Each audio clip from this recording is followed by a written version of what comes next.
Okay.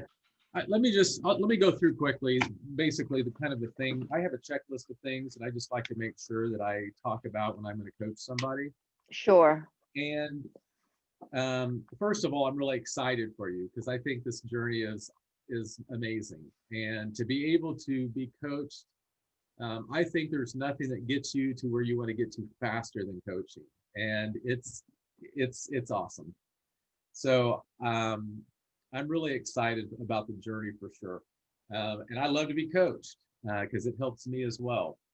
But coaching is not usually what people think.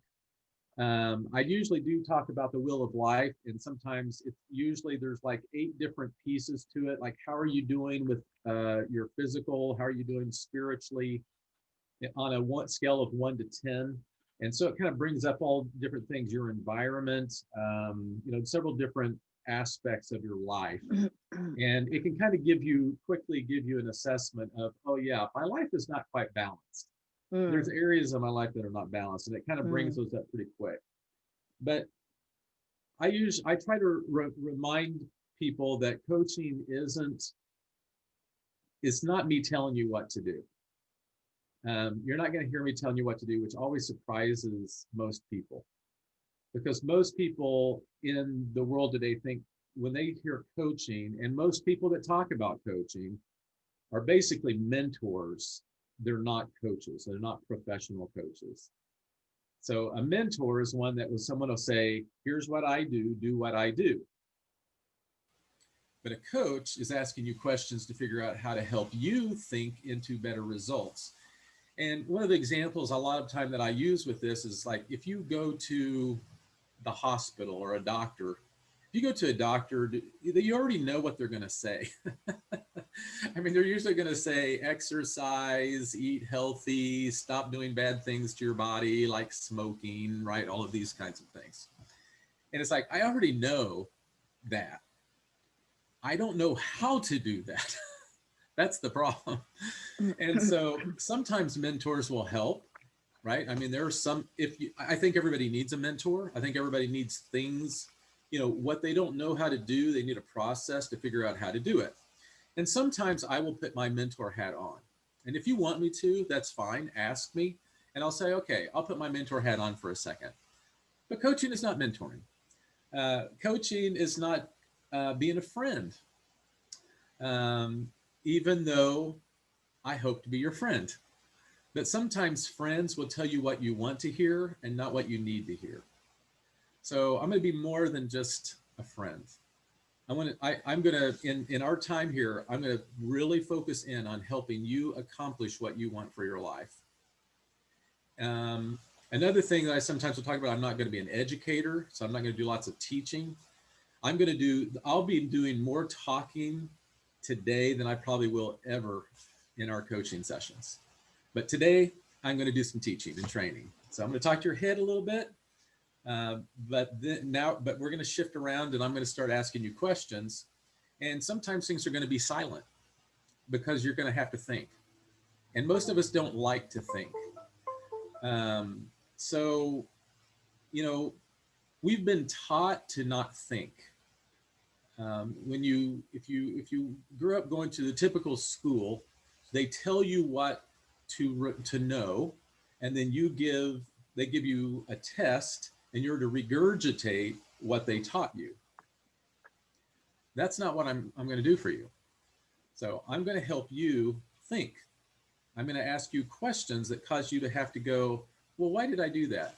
And let me just give you an example of that. I coached a medical student this year, and the first thing that she said that she wanted as a goal was to be able to overcome test anxiety. She had flunked her first year of medical school, and so I could have tried to tell her all of these different ways of doing things, but they probably wouldn't have worked because she would have triggered as soon as she got into the classroom, and all of these anxieties would come up, and she would just shut down and freak out. So instead, I learned we spent some very specific intentional time going back thinking through exactly what she does, what she did when she takes tests, And she began to realize, oh, this is why I do what I do. And so we started working back. Well, then what could you do differently? And she began to think into all of the things that she did differently. And before you know it, she figured out how to overcome test anxiety. And now she's a doctor today. Um, so it really works better than me telling you what to do. So the last illustration I want to give on that, and by the way, I'm going to give you a chance. You can ask any question you want, so as we get up to things, just whatever you want to ask, just ask. Okay. But another one of the stories I like to share on this is where coaching began to actually start. And, when we think of the word coach, we think of sports often, and that's where the modern day coaching movement kind of started. And it started through a Harvard coach named Tim Gorway back in the 1850s-ish. And he learned that, and he was a tennis coach, and he learned that if he asked certain questions with the right culture, some of his people did okay, some of them did worse, but the majority did a whole lot better, right? And then it was like, well, why, And so then what he did is he realized that, so he brought in a bunch of tennis coaches, and he taught them these questions. And he says, okay, ask these questions. So they started asking these questions, and some of them did okay, some of them did better, but the majority did worse. And it's like, well, what happened, right? Well, it's because they were trying to get these tennis players, they would ask the questions, but the reason why when they asked those questions, they were asking in a way that they were saying, if you would do it my way, it will work. So why are you holding the racket the way that you're holding it? And one that felt judgmental. So that's not the culture that was working, that Gorway noticed. The other thing, it wasn't about doing it their way. It was about learning to ask the kinds of questions that would help them think better into why they're doing what they're doing. And so he brought in some people that knew nothing about tennis. He brought some people in that they were ski instructors. And he said, okay, if you have this kind of culture, no judgments, be a listener, ask these certain questions a certain way. And when you do that, some of the people did okay, some of them did worse, but the majority did a whole lot better. And they didn't know anything about skiing. So that's more of what I'm going to try to encourage you and tell you. That's what I'm going to try to help you with is coach that way. Okay. Mm-hmm. Does that make sense? Yes, it makes sense. Okay. So now let me give you just a few other things that in this process that I'm talking about that I think is important. One of them you heard me say, I'm not going to make any judgments. Whatever you say, you need to be able to be free and honest to share whatever you want to share. And so I'm not going to go, wow, that was a stupid idea, or that was weird. You're not going to hear that from me. I want you to have a safe place where you can come and you can be completely real, honest, right or wrong. And by the way, that's how we learn, is by actually making mistakes. So wrong is not a problem if you learn from it. So I think everybody, that's how you learn to walk. I walked, I fell. I walked, I fell. But okay, now I'm learning to balance. And now before long, you're probably a professional walker, is my guess, right? But it's because you learned. You couldn't always do that, and you had to fall, but you learned from it, and before long, you became a professional walker. Same thing with biking. Same thing with whatever you've ever learned to do in your life. You had to make some mistakes first. So I want you to make mistakes. I'm encouraging mistakes. So be honest, be real, say, here's where I am, here's what happened. Didn't work this week. I thought I was going to be able to accomplish it. I didn't. Well, then let's figure out why. And then let's make a tweak. And then before long, you're going to be flying. Okay? So with that comes a thing what I'm going to call confidentiality. And so I'm this, what we're going to call a designed alliance between the two of us. Um, there's confidentiality in it. I want you, I'm not going to share outside of this anything unless you give me permission, or unless I give maybe an example, but nothing close to your name or anything like that. I didn't tell you about that physician, that medical, that could be anybody, right? Now, but the reality is she gave me permission. She wants me to share as much as I can because it's been such a change in her life. So the other part of this that I want you to hear is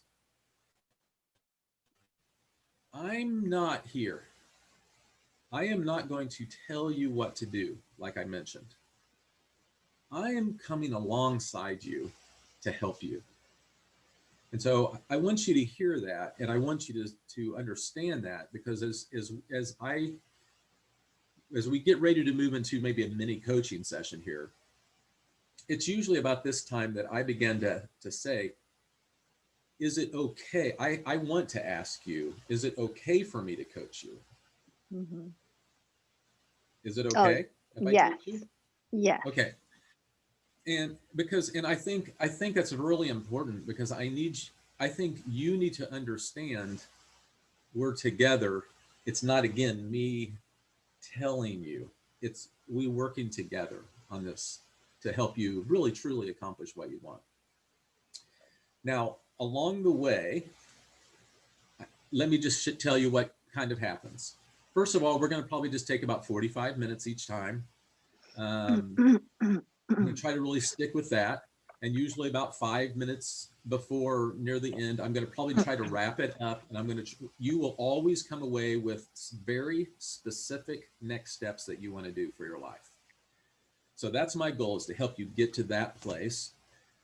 In the first couple of weeks, it may be a little different, because sometimes what I find is people need to share their story before they can move forward. And people usually need to be heard. Mm-hmm. And so I want you to know that I definitely heard you. And then that can give me some perspective so that we can then move forward. Okay. So that may take a few weeks, and maybe not, but we'll just kind of see how that goes. But know that often does happen. So each week I'm going to kind of come back around, and what you say that you want to do, I'm going to ask you about it. Now, you need to tell me what you want me to hold you accountable to. So you just be honest with me what you think accountability you want, and I will live in that, whatever that is. Another part of the accountability thing, or I guess the reality of it, is if you move probably about 6 to 8 weeks into our session, what I often find is people will get to a place where it's getting real. and the choices that you're going to have to make are different, right? They're not, continuing to do the same thing, expecting different results is insanity, they say, right? So you're going to be doing something different than what you're used to. It's going to feel kind of awkward or different or even scary. And so that's what we call the terror barrier in coaching. And you're going to hit that probably, where you're going to go, I don't know that I like this. This feels kind of scary. And when you hit that place, and you need to push through that wall, right? There's a wall there. When to help you push through that wall, when you feel all of that stuff come up, and maybe you're going to shut down, or maybe you're going to run, or we all have different ways of dealing with it. What do you want me to tell you? and what do you need from me in that moment to encourage you to push through? Does that make sense? Mm-hmm. That makes a lot of sense. Okay. So what would that be for you? I think it's going to be that delicate balance of hearing me, to know that, that's real for me, but also allowing me to, or encouraging me to take a few steps forward.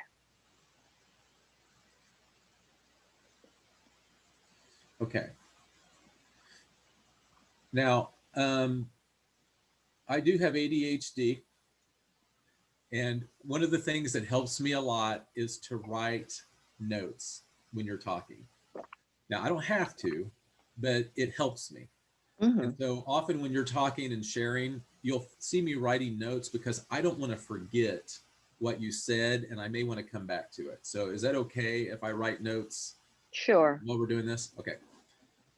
So what you said is the first thing is you said, I do want you to hear me, Mm-hmm. but you also said you want to be encouraged to go ahead and take a few steps forward.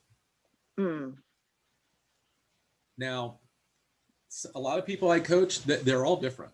Some people will say things like, tell me, say something like, you know, kick me in the butt, you know, I need, get in there, do it anyway, be tough on me.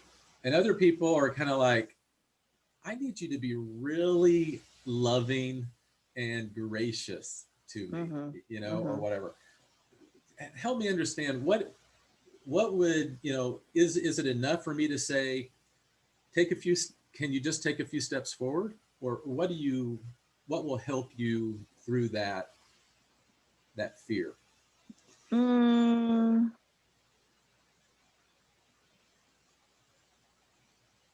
I think something along the lines is, what is the one thing that you can do? What is one thing that you can do to move forward? If you were to take a baby step, what would it be?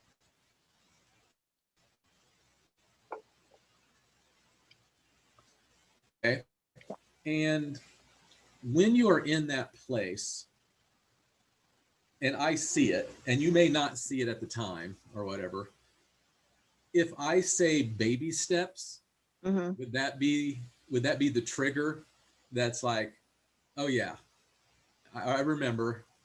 I knew you told me this was going to happen, and Mm-hmm. okay, now I'm aware. That's right. Mm-hmm. I said to myself, I was going to take baby steps. I was going to at Mm-hmm. least take one step forward. Would that be a good way to Mm-hmm. remember that? Yes. Okay, baby steps. All right, cool. Um, that is mainly what I like to share.